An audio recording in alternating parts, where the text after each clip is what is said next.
What's up, guys? This is the Gospel According to Mark with a C. He is I, and I am he. Just taking some time to tell you exactly what's on my mind. Thank you for joining me once again, my friends. I hope all is well with you. Guys, I want to talk to you a little bit about Sinners. Everybody's been talking about this thing. Now, you guys might recall that I did a short about a couple of weeks ago talking about my first impression of this movie, and at the time I rated it 2.5 flushes. You guys might know on my rating scale you have 4 flushes. The more flushes it gets, the more full of shit it is. So if you got like 3 flushes, it means that it's a terrible movie. 4 flushes obviously means that it's completely full of shit. If it gets 0 flushes, it means that it's a classic. If it gets 4 flushes and a plunger, it means that it's just the worst movie ever created, known to man.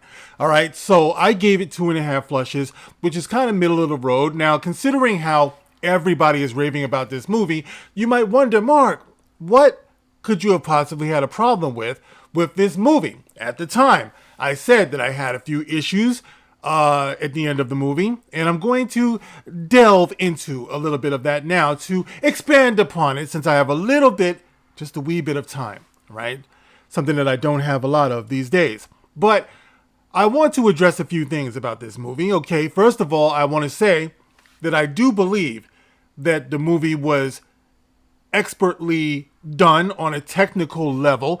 Ryan Coogler is clearly a visionary. Now, you guys know I have my issues with Ryan Coogler because of the creative decisions that he made regarding Black Panther. That's got nothing to do with this. As a matter of fact, I feel like Ryan Coogler, he thrives like more when he's coming up with something original, when he's got a vision that comes out of his mind and characters that he creates. And this is a perfect example of that. So, yeah, I will give him respect for a beautiful looking movie. The movie moves well. The camera work is expert, and the story is serviceable. He does a good job with it. As a matter of fact, I would say for the vast majority of the first half of the movie, I don't have any problems with it. Like, the first thing I gotta say is I was really blown away by how convincing Michael B. Jordan was as two people. You know how in the past you could always tell, oh, they got a mirror there. You can tell where the line is at. This was seamless. Like, the first time you see Smoke and Stack, the Smokestack brothers, don't ask me which one is which. One of them is passing a cigarette to the other one. The other one takes the cigarette, takes a couple of puffs, and passes it back to his brother, and it's seamless. And I'm like, oh, this is what we're doing now. You know what I mean? So I was like, okay, bravo. You got that, Ryan Coogler. I like it, you know? So technically, it was beautiful, you know, like I said, especially for the first half. They did a great job setting up these different characters. Michael B. Jordan was convincing, not just physically as two different people, but the way he acted them, like internally. And he didn't go overboard where one just had to be crazy and the other one was calm.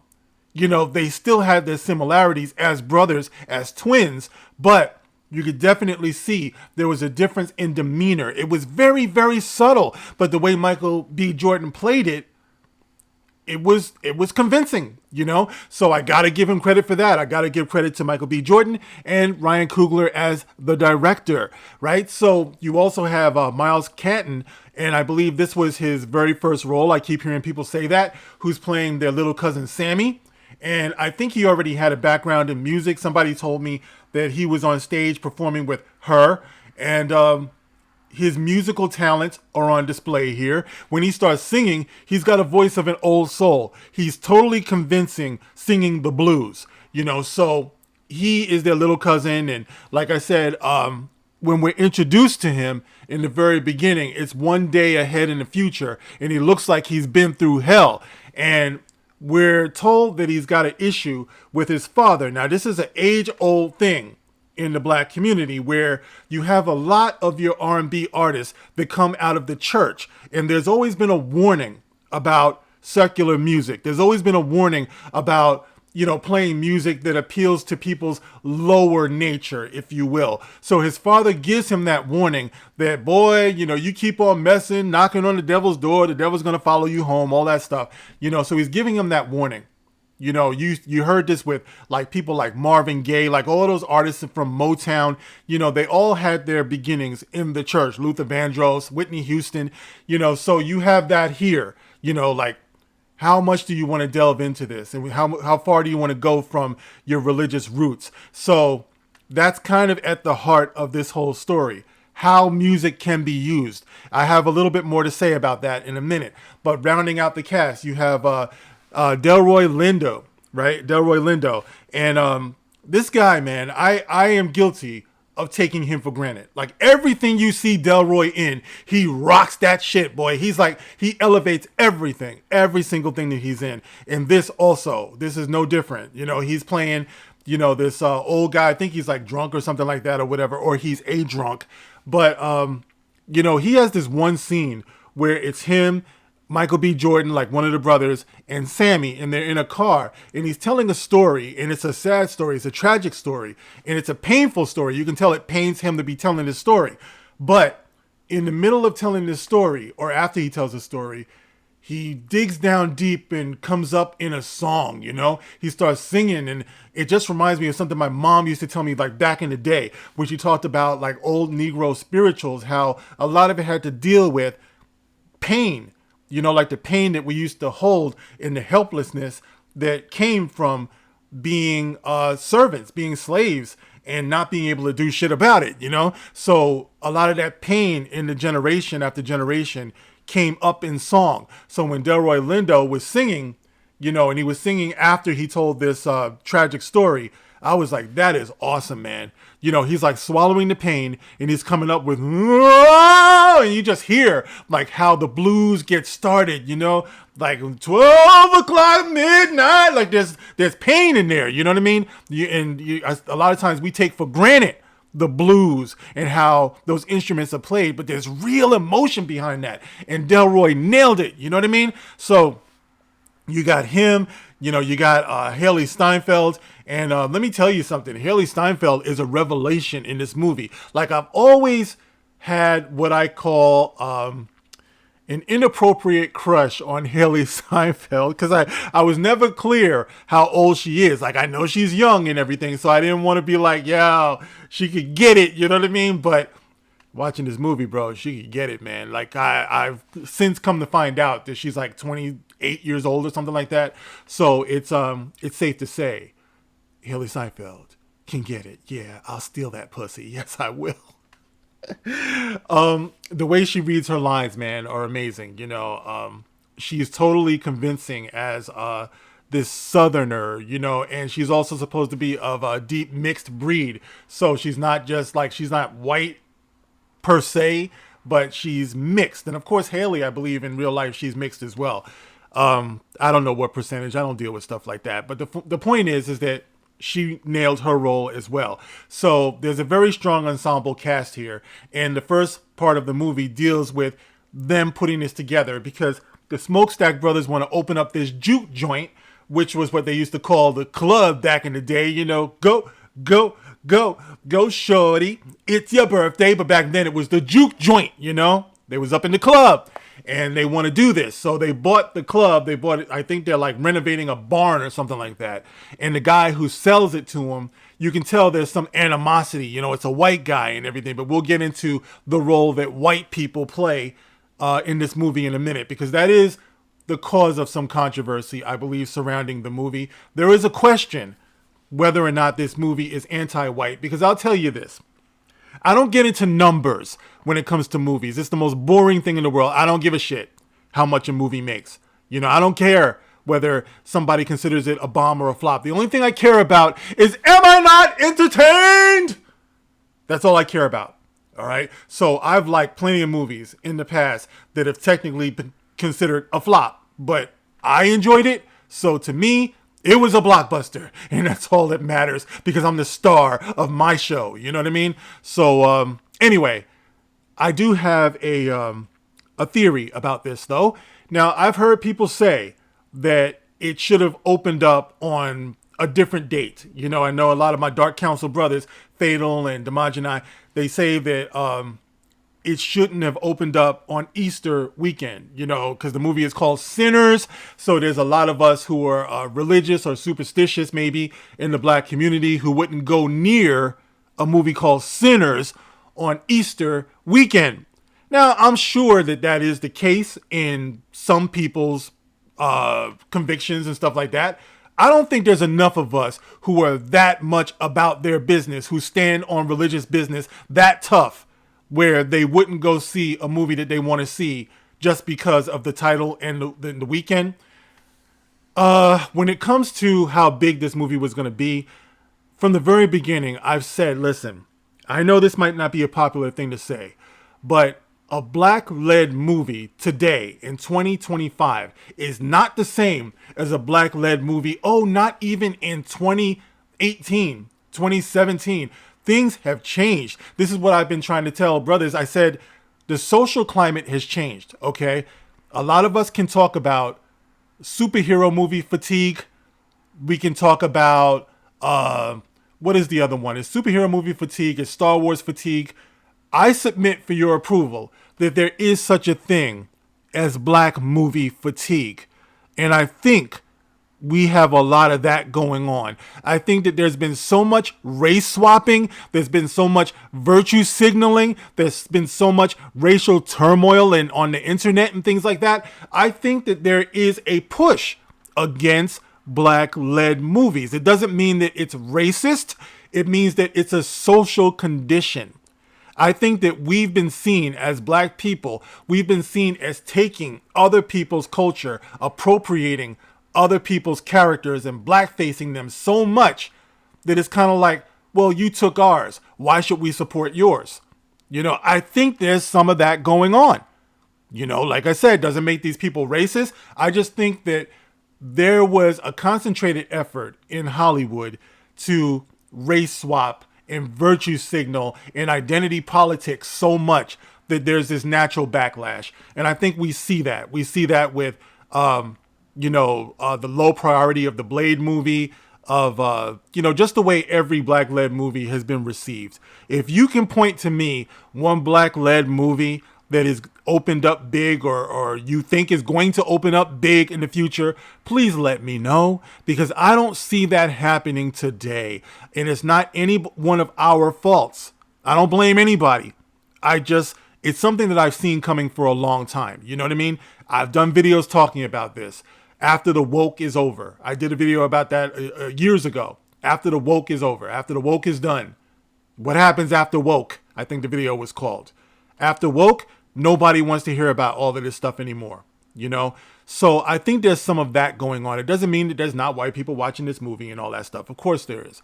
But I'm just saying, I think that's more of a factor than people being like, oh, it's Easter weekend, I don't want to see this. Nah, man, I know black people a little bit too well. I don't think we have that conviction en masse. You know, I just don't, you know? I could be wrong.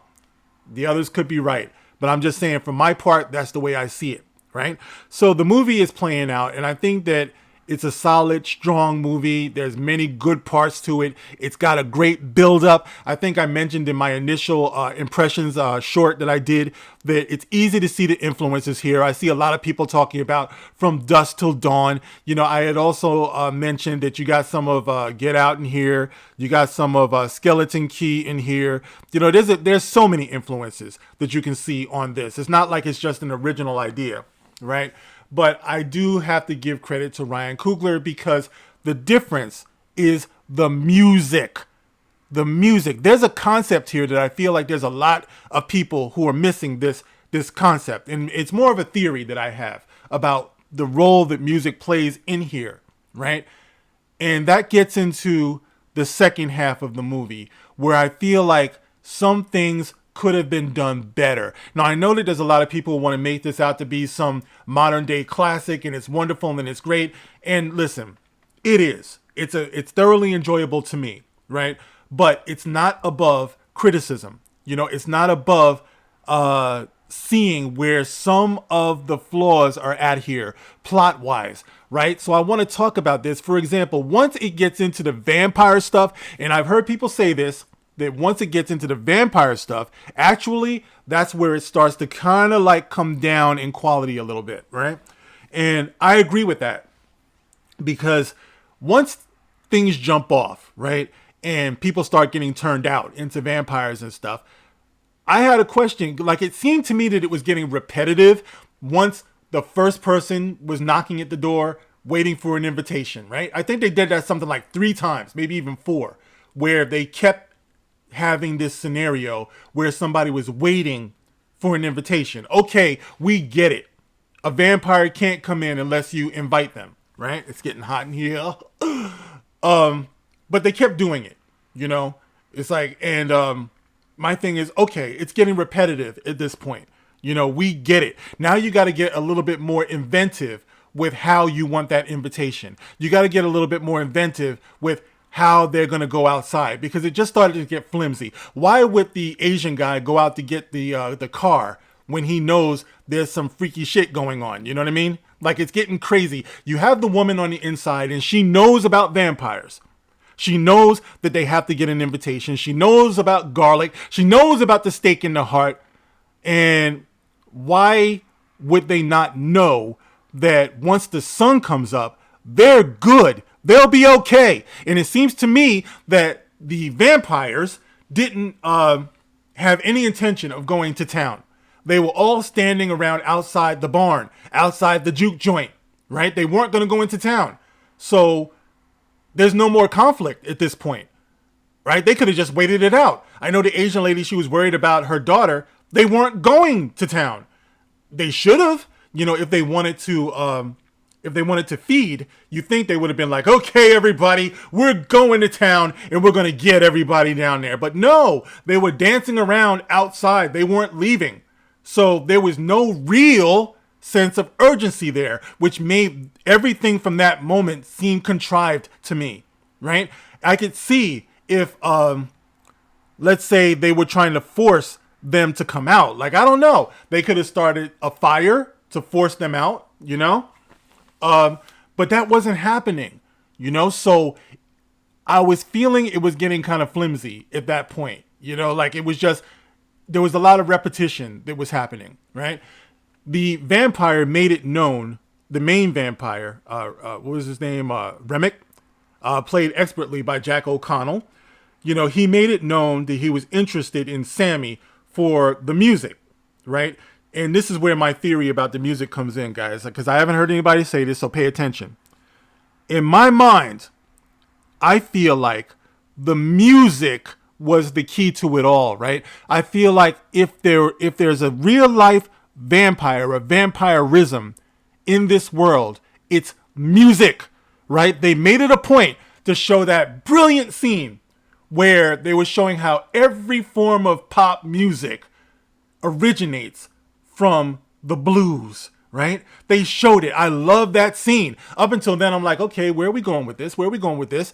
And then they started that scene, and I sat up and I'm like, what's going on here? I've never seen anything like this before. And I really respect that kind of thing. I respect it when someone shows me something in a way that's different and new. And that was it. That's the reason why I say Ryan Coogler is a visionary. Because to have that in your mind and to play it out on screen, mwah, brilliant. But the point is, vampirism, music doesn't go anywhere that is not invited. You have to invite music into your heart, into your soul, into your ears, into your home. Otherwise, it can't affect you, right? Soul music, it can make you feel different things. Music can make you happy. Music can make you sad. Music can put you in the mood. Music can do anything. They say music calms the savage beast. Music can also rile up the savage beast. We've seen this, right? So I'm thinking, wait, music is the vampire. So why wouldn't the vampire want to be able to manipulate music, to possess music? That's the way I saw it. You know what I mean? So I'm like, wow, Yeah, yeah, absolutely. I think that was the key to why he was so obsessed or determined to possess Sammy, and his abilities. The kind of thing that the preacher, his father, was warning about at the beginning of the movie. Keep knocking at the devil's door. The devil's going to follow you home. This is something that I've warned my son about. I've said, be careful what you put into your ears. What did you put into your mind? These days they have the AirPods. Put it directly into your head. Nobody else even has to hear what's influencing you. It's deep, but that's the way I saw it. You know what I mean? So that part, great. Why they stayed, why the Asian person invited them in so they could kill everybody, lame. That to me was lame. Like I said, there was nothing pressing that warranted her doing that. Nothing. Like, you could have done it a lot differently, right? So the vampires weren't going anywhere. They would have burned up in the sun. All they had to do was sit there and tell campfire stories, as far as I'm concerned, right? They didn't try to burn down the barn, as far as I can remember. I got to see this movie again, by the way, on the IMAX. But yeah. So you guys, you can correct me if there's anything that I'm saying here that's wrong. I only saw it once. Sorry, guys, it's burning up in here. I'll try to make this a little bit shorter. But yeah. So I had a problem with that, right? Now, let me just fast forward here for the sake of length in the video and everything. The second thing that I had a problem with, or a major problem with, and this concerns the controversy around this movie, the question that people have, and I've heard people say this movie is anti-white. So objectively, I want to tackle this. Is this movie anti-white? Now, of course, a lot of people are going to immediately say no or yes. But let me put something on your mind here, right? The way this movie ended, in the short, I said that I did have some concerns about this. These are spoilers, I'm saying, 21 minutes into the video. But Michael B. Jordan, in the end, he mows down what he believes to be the Klan, based solely on what Remick, the bad guy, the vampire, told him. He told him that the Klan had planned to come by and kill them all anyway, right? So in the morning, after everybody's been killed, that's going to be killed, Michael B. Jordan, as Smoke or Stack, whichever one he was, is waiting up in the woods to snipe the Klan when they come in. I don't know how long he was waiting there, but he's waiting there. When all of these white people come up, and they're not in hoods, just some white people coming in, he's up in the woods somewhere waiting with the gun, and he starts mowing them down. White people, oh my God, they're dying. I'm sorry, guys, but that can be seen as anti-white. Why, you say? Because story-wise, he had no confirmation that they were the Klan, because they didn't come in dressed in their Klan uniform, number one. Number two, when have you ever seen the Klan show up first thing in the morning? They don't do this. Historically speaking, the Klan will ride up on you late at night, the middle of the night. They'll burn a cross. They'll be wearing their hoods. That didn't happen here. They came up in the morning after everything had happened, which to me was a missed opportunity.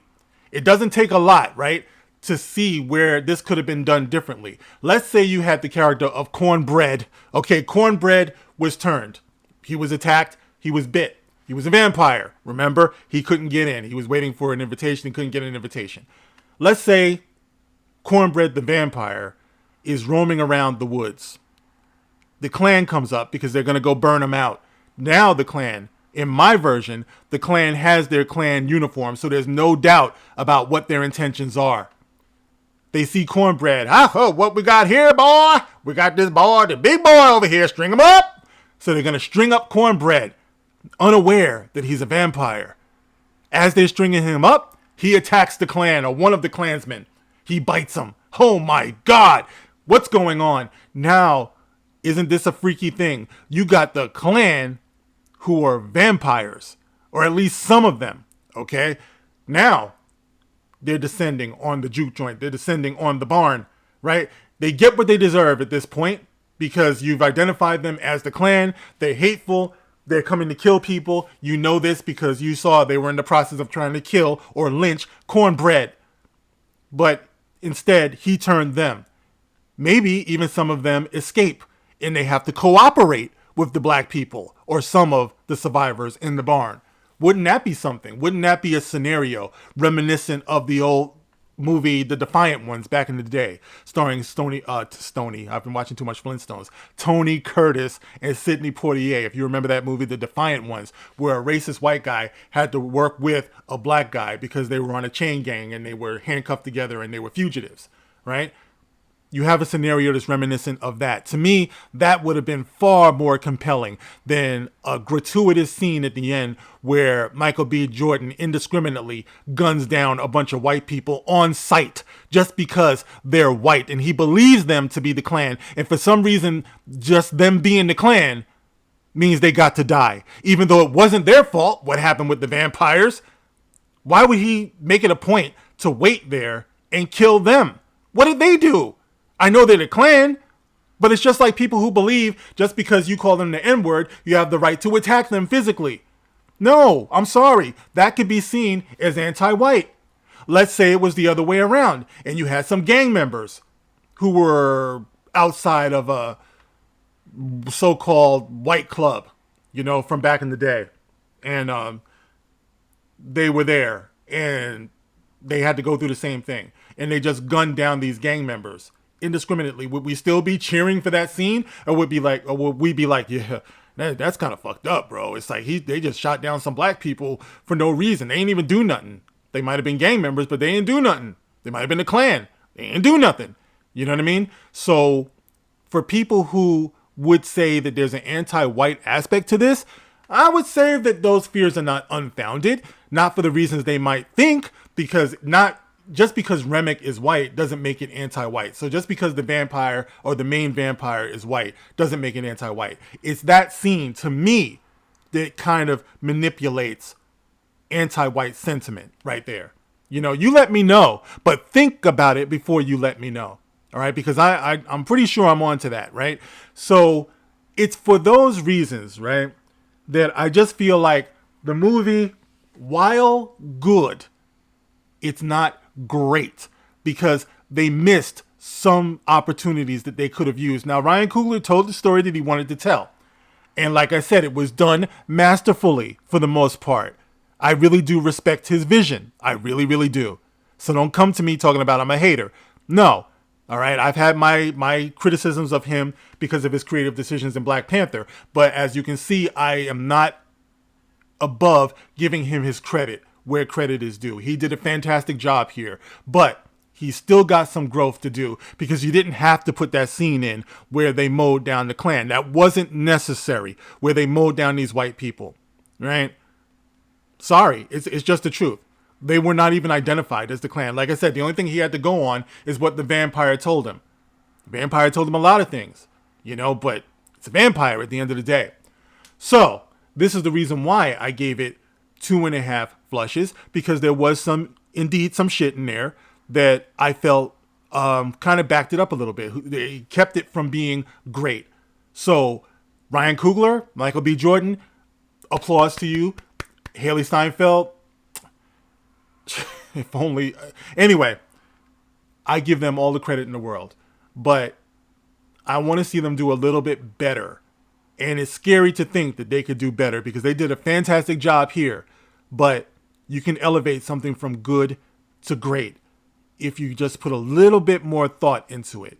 All right. That's my opinion on that. Now that the video has gone nice and long, but guys, keep in mind, it's been a while since I've done my long form video. So I just wanted to build on that a little bit.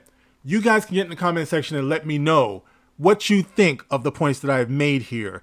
Do you have anything that you're critical about with this movie, or do you just think that it's a 10 out of 10? You think that it's wonderful, it's great, it's perfect? Let me know. As always, you can like, you can share, you can subscribe. And of course, if you want to contribute to the channel, you may do so by hitting that super thanks feature on each and every one of my videos. Now, before I melt away, let me go jump in the shower, and because I'm sweating, man. It's getting hot in here. I'm not gonna take off all my clothes. I'm gonna spare you that, but I'm gonna end the video now. I'll catch you guys on the next one. This is the gospel, woo, according to Mark with a C. Rock on.